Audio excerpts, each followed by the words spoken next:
Bonjour à tous et toutes et bienvenue sur les compositions de Marinette. Déjà, je voulais vous remercier, vous êtes de plus en plus nombreux à suivre mes tutos que je veux courts, faciles, pour appréhender différentes techniques de l'aquarelle. Donc j'espère que je vais continuer à vous proposer ce genre de tutos et que ça vous plaît. Donc déjà, un grand merci et puis abonnez-vous.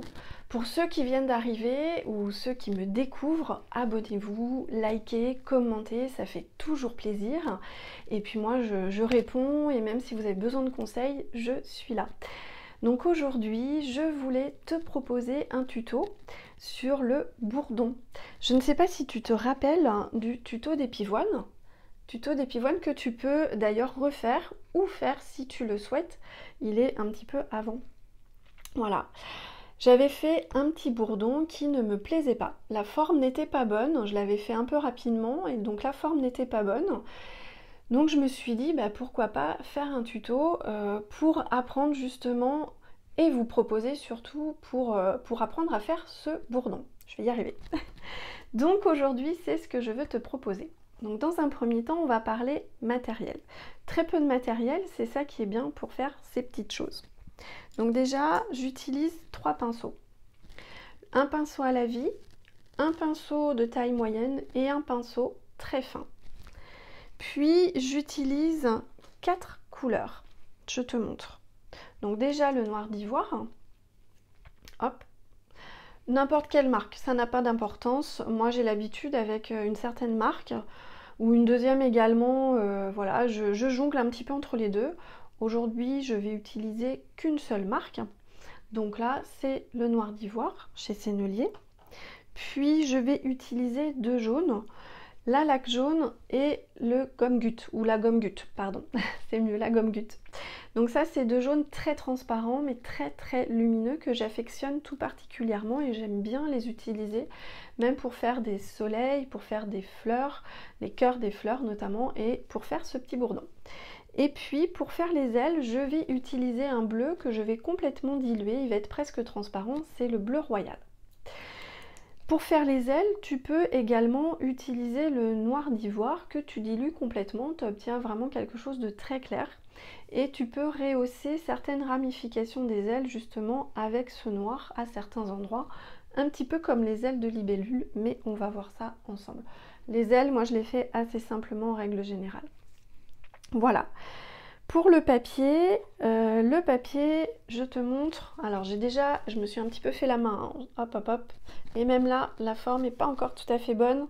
Ça va venir. Comme quoi, il faut s'entraîner, il faut s'exercer, il n'y a rien de tel. Donc pour le papier, je vais utiliser un grain torchon en 300 grammes, 100% coton. Donc n'importe quelle marque, ça n'a pas d'importance. Du moment qu'on est sur du coton, quand même, c'est bien. Du 300 grammes, c'est bien aussi pour l'aquarelle. Là, on est sur du grain torchon, on n'est vraiment pas obligé. Tu peux utiliser le grain fin sans problème. Voilà pour le matériel en règle générale. Évidemment, la petite éponge, les godets d'eau, très important pour rincer ses pinceaux. Je te montre un petit peu les couleurs. Voilà, j'ai fait quelques couleurs, enfin les 4 couleurs que je vais utiliser, le swatch des 4 couleurs. Ça te montre un petit peu ce que ça peut donner sur papier en grande surface. Voilà. Allez, maintenant je vais te montrer le tuto. A tout de suite.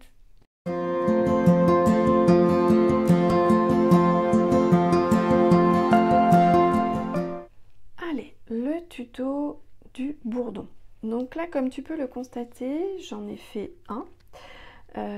Et j'ai utilisé essentiellement ce pinceau avec le petit pinceau pour commencer. Et j'ai travaillé en technique mouillé sur sec. Voilà. Là, ce qui est intéressant, c'est qu'avec le petit pinceau, on peut justement venir faire tous les petits poils sur ce petit bourdon. Et puis après, j'ai vraiment laissé fuser les couleurs un petit peu entre elles, même si le noir rentre un peu dans ce jaune, et tant pis, c'est pas grave. C'est ce qui donne un petit peu ce côté naturel à notre bourdon. La tête, je l'ai voulu assez, assez vrai, assez véridique. Donc je lui donne quand même une forme. On voit quand on regarde un bourdon, même sur une photo ou en vrai, quand on arrive à en voir un d'assez près, on a cette forme un petit peu qui va être présente. Avec ce petit bec, ça lui permet d'aller chercher le pollen. Et puis les antennes et bien sûr les pattes. À mon avis, les pattes, je les ai faites un peu grandes, surtout celles de l'avant. En règle générale, elles sont beaucoup plus petites. Donc au fur et à mesure, je vais essayer de rectifier et d'affiner mon bourdon une fois que j'aurai fait plusieurs exercices. Déjà, je vous conseille de faire vos mélanges.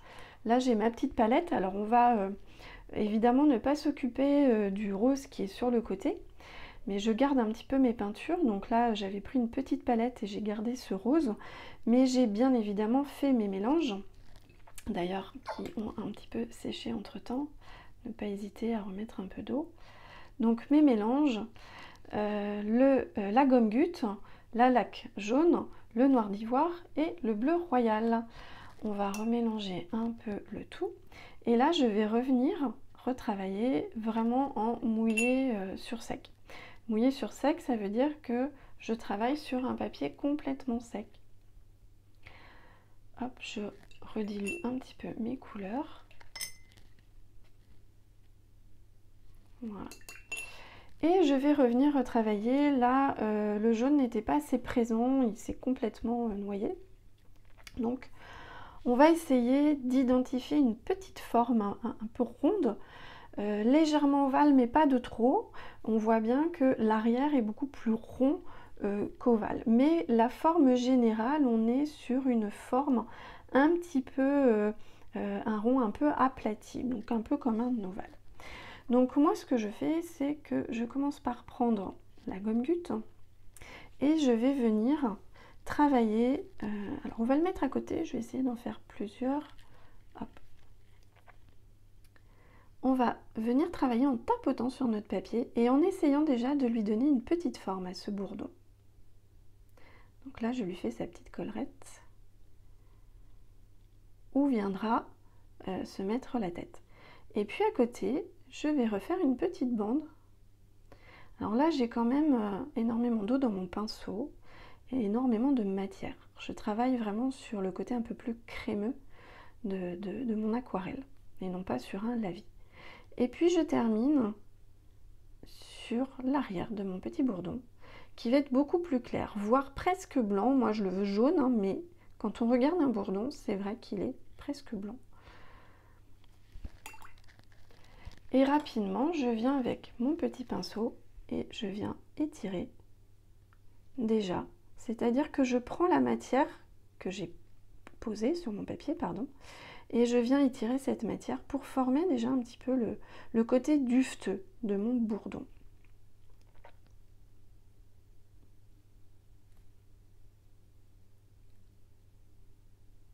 Ce qu'on peut faire, ce qui est intéressant aussi de faire, c'est de rajouter un petit peu d'eau. Ça permet en fait de repousser un peu le pigment et d'éclaircir un peu notre pigment.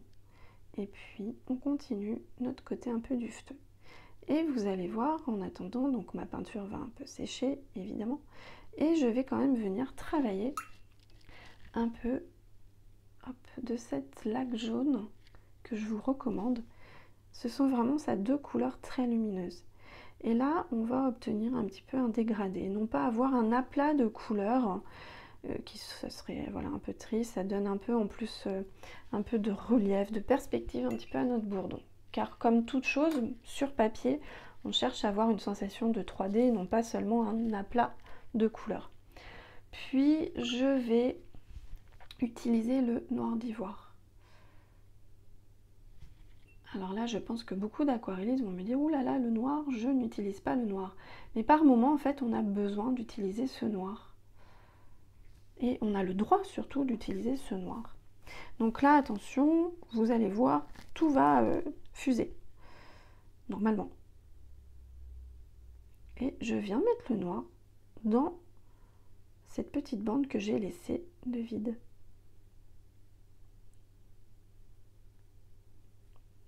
On va redonner un petit peu de forme à ce bourdon, voilà, ça c'est pas mal. Et donc le fait que ça fuse, là en plus c'est bien parce que j'ai parlé, Et du coup, ma peinture a un peu séché. Ça fuse, mais pas de trop. Donc on retrouve en fait ce côté très cotonneux du bourdon que j'aime beaucoup. Au final, quelque chose de très naturel. Et puis toujours avec mon petit pinceau, eh bien, je vais venir, un peu trop d'eau, attention, avec ce petit pinceau, il ne faut pas mettre trop d'eau justement au départ. Je vais venir refaire mes petits poils comme j'ai fait pour la couleur jaune pour lui donner ce côté dufteux, cotonneux, un peu doux.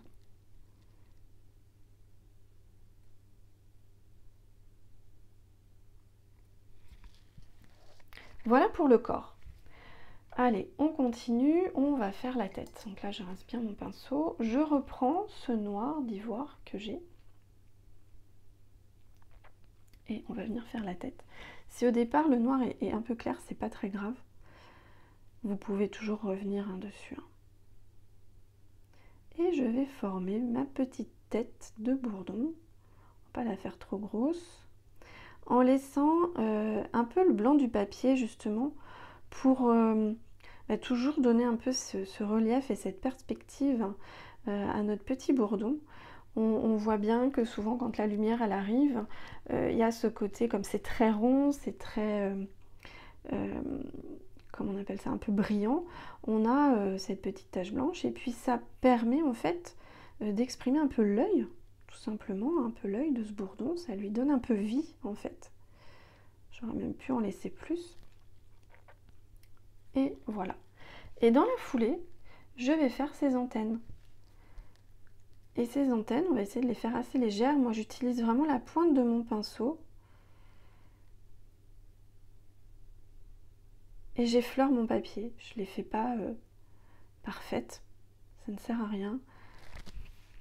Voilà, tout simplement, en effleurant le papier, on arrive en fait à couper un petit peu nos antennes et à les suggérer à certains endroits.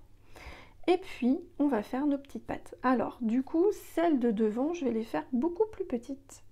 Alors là, moi, je fais un bourdon en vol, donc, en effet, elles vont un petit peu vers l'arrière. On va essayer d'implanter celle de devant, justement, dans le corps, et puis celle de l'autre côté, au final, légèrement en dessous. Et puis, on va faire toutes les autres. Alors, parfois, il y en a un peu beaucoup. Hein. Bon, il y en a 6, hein, de toute façon. Mais c'est vrai que c'est pas toujours évident de toutes les représenter sans que ça fasse un petit paquet. Donc sur certaines pattes, j'ai fait des petits renflements.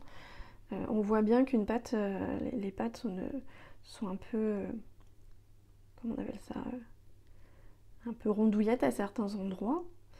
Les petites cuisses sont un tout petit peu plus épaisses, je crois même que c'est un petit peu en dessous, mais ça c'est pas très grave. Et voilà. Voilà pour ce premier bourdon. Je te montre un peu de plus près. Ce qu'on peut faire, moi je trouve que par exemple le noir n'est pas assez prononcé, on peut en remettre un petit peu à l'intérieur. Et là, mon papier a complètement séché, donc en effet, on ne va pas revenir redégrader, les couleurs ne vont pas refusionner. Par contre, tu peux revenir avec ton pinceau propre, bien rincé, pour justement rediluer un petit peu ton noir, pour éviter que ça fasse trop de paquets. Et on refait un peu de poils. Alors là, du coup, j'utilise vraiment la pointe de mon pinceau. Et je peux même amener quelques poils dans le jaune. Là, je peaufine hein, vraiment ce petit bourdon. On va essayer d'emmener les poils dans un même sens pour lui donner encore plus cette forme un petit peu arrondie. Ça peut être assez sympa. Là, je vais faire la même chose. Voilà. Bon, et vous allez voir, je vais en faire plusieurs et vous allez voir qu'en fait, on ne fait jamais les mêmes. Je vais en faire plusieurs, pourquoi? Parce que je vais attendre que ça sèche comme il faut pour pouvoir faire mes ailes. Allez, en attendant, ça a séché. Et là, je vous montre un petit corps de bourdon que j'ai fait avec le pinceau à la vie. On va voir ensemble qu'on a deux techniques, mouillé sur sec, mouillé sur mouillé. Là, j'ai d'abord fait un petit nuage d'eau et ensuite j'ai mis ma couleur. Allez, je vous montre, je ne l'ai pas fait en totalité, c'est juste pour vous montrer vraiment les deux méthodes. Donc je mouille bien mon pinceau et puis je vais venir faire hop, un petit nuage en tapotant. Ce qui fait qu'en fait, en tapotant, on obtient quelque chose de pas uniforme au final. Alors là, il va être un petit peu penché. Alors là, vous allez me dire, mais comment on fait pour voir ce nuage d'eau? On essaye de repérer où est-ce qu'on a posé notre eau. Et puis après, vous pouvez vous regarder tranquillement par transparence. Évidemment, quand vous prenez votre feuille, vous regardez un petit peu par transparence où est-ce que vous avez mis votre eau. D'ailleurs là, c'est ce que je fais pour éviter de faire quelque chose, un bourdon pas assez rond.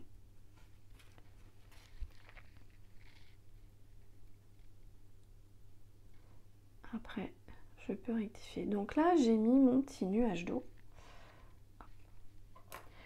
Et de la même façon que pour le premier, je vais venir prendre mes couleurs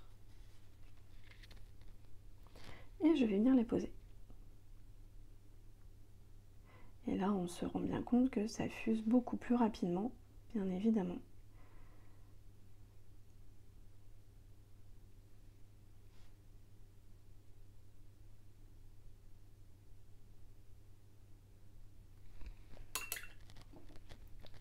Comme l'arrière est un tout petit peu trop foncé, je vais revenir un peu rediluer. Alors, c'est pas grave si le jaune s'en va, on va venir mettre notre... s'en va un peu partout, on va venir mettre notre noir dedans, donc c'est pas très grave. Donc là, j'en ai fait un tout petit peu trop allongé. Hop, on va essayer de rectifier ça. Un peu plus rond, un peu plus gros, c'est pas grave.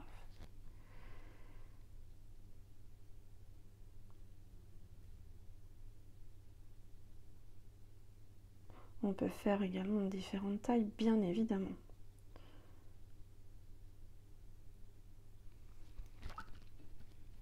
Et là, je rectifie un petit peu. C'est juste que l'arrière, en fait, vraiment l'arrière du bourdon, je le fais vraiment un tout petit peu plus clair. Normalement, il est vraiment blanc, hein, c'est ce que je vous disais tout à l'heure, et on est plutôt sur du blanc. Mais là, c'est pas grave, moi je le laisse un peu jaune, comme ça on se rend bien compte que c'est un petit bourdon. J'étire pour donner le côté duveteux, toujours. Et je vais venir mettre le noir. Et là, mon papier n'est toujours pas sec, donc ça va vraiment tout fuser. Mais en fait, on se rend compte que ça fuse presque moins que la première fois quand j'ai fait celui-ci. Donc les deux méthodes sont possibles. Moi, j'aime bien utiliser les deux. Tout dépend de mon humeur. Et là, je vous montre de toute façon comment on pourrait faire pour les deux.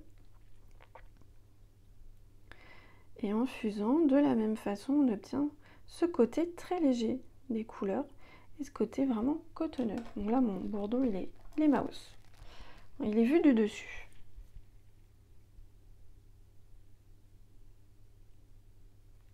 Alors, ce qui est bien, c'est que sur le premier, tout va être sec et on va pouvoir venir faire nos ailes. Je rajoute un petit peu de noir. Peut-être que je réintensifierai tout à l'heure pour accentuer un peu vraiment ce côté un peu plus noir du petit bourdon. Voilà pour la technique mouillé sur mouillé. Allez, maintenant on va travailler au niveau des ailes. Et là, il nous faut le bleu. Je vais peut-être reprendre mon petit papier de test. Un bleu le plus dilué possible. On veut quelque chose en transparence. C'est vrai que quand je fais des ailes, j'aime bien utiliser un bleu. Un bleu que je dilue complètement. Alors, il faut quand même qu'il se voit, hein, donc... Et après, sachez qu'on peut toujours rediluer. Allez, là, ça doit être sec. De toute façon, si c'est pas tout à fait sec, c'est pas très très grave. Je vais faire l'implantation de mes ailes à peu près à ce niveau-là.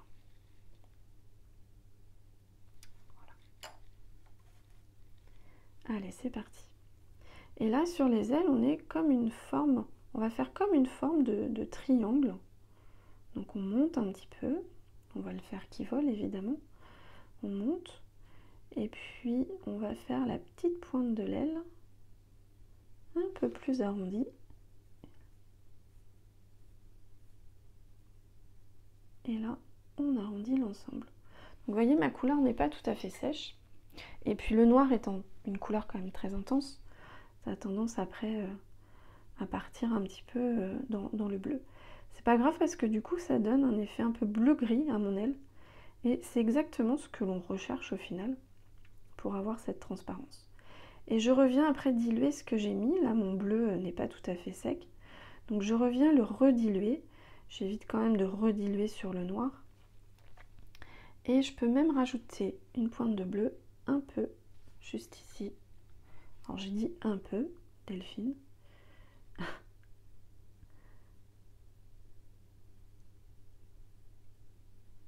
Pour vraiment suggérer mon aile. Et puis on va faire la même chose de l'autre côté. Et là, de l'autre côté, pardon, on va la faire forcément un tout petit peu plus, peut-être plus foncé pour donner un peu de perspective déjà. Et puis forcément couper par rapport à la première, puisque votre aile arrière, elle est à l'arrière de votre bourdon, bien évidemment.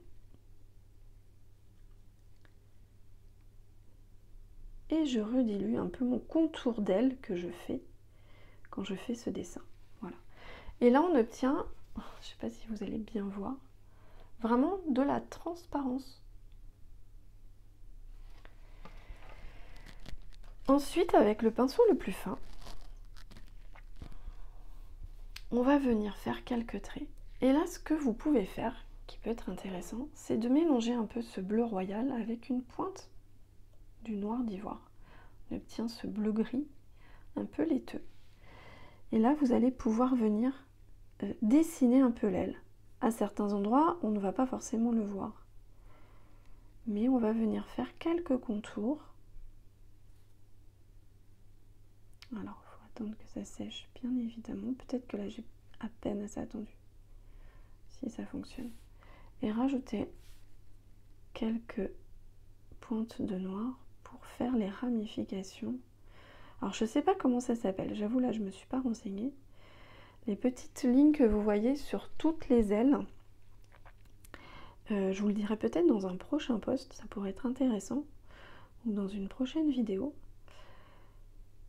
Surtout que je compte refaire des ailes, je ne vous dis pas de quoi, mais je compte bien refaire des ailes. Et du coup, ça serait intéressant de savoir comment ça s'appelle. Et là, je viens un petit peu quadriller mon aile avec des formes assez rondes pour vraiment venir structurer ma petite aile de bourdon et venir suggérer cette aile. Alors là, on voit que c'est pas tout à fait sec, donc forcément, ça part. Là, par contre, je ne vais pas repasser, si vous voyez. Je ne vais pas repasser, je trouve ça très transparent, très joli, donc ça me convient. Donc après, c'est à vous de voir comment vous voulez faire, comment vous voulez interpréter également votre aile. Quelque chose de plus foncé, de plus clair, c'est vous qui voyez. Je vais essayer de zoomer un petit peu.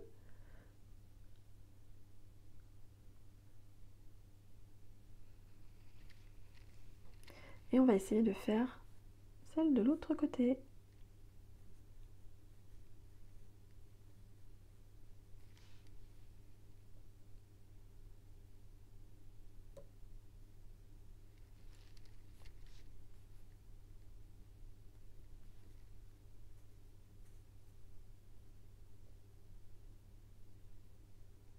Donc là, j'ai toujours mélangé un peu mon noir avec le bleu, ce qui me donne un peu plus d'effet en fait, un peu plus de matière, de couleur.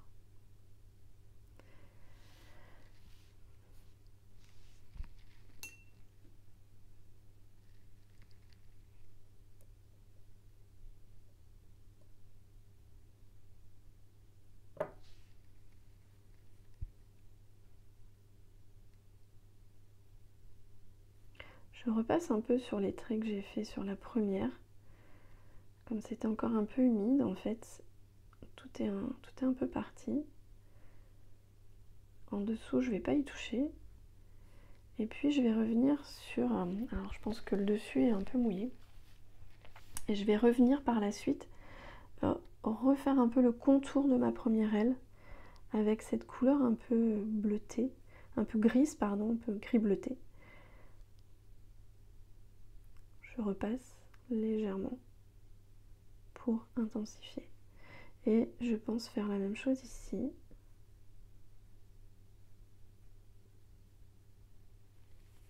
Juste sur la ligne montante. Et puis, je vais voir si je peux repasser sur cette deuxième aile. Oui. Alors comme c'est tout en transparence, voilà, c'est pas grave si c'est pas à l'exactitude parfait, bien millimétré sur ce petit bourdon. Voilà. Voilà quelques techniques pour faire des bourdons mouillés sur sec, mouillés sur mouillé. Et bien maintenant j'ai envie de dire à vous de jouer. Alors je te montre justement l'illustration terminée avec tous ces petits bourdons. L'illustration, donc évidemment, j'ai fini les bourdons en leur mettant leurs ailes, leurs petites pattes et la tête de chacun. Et puis j'ai agrémenté cette illustration d'un pot de senteur. Tu peux retrouver le tuto juste avant de celui des bourdons. Ça peut faire un ensemble assez sympa. Et j'ai fait un fondu un petit peu flou, ce qui permet de suggérer que ces bourdons et ces pois de senteur sont dans un jardin. Voilà, bah écoute, j'espère que ce tuto t'a plu. N'hésite pas justement à me taguer sur Instagram en mettant le hashtag aquarellemarinette2. Ça me permet de voir tes publications et puis si tu le souhaites d'avoir des conseils en direct. Il n'y a pas de souci. Voilà, je te dis à bientôt pour de futurs tutos. Bye!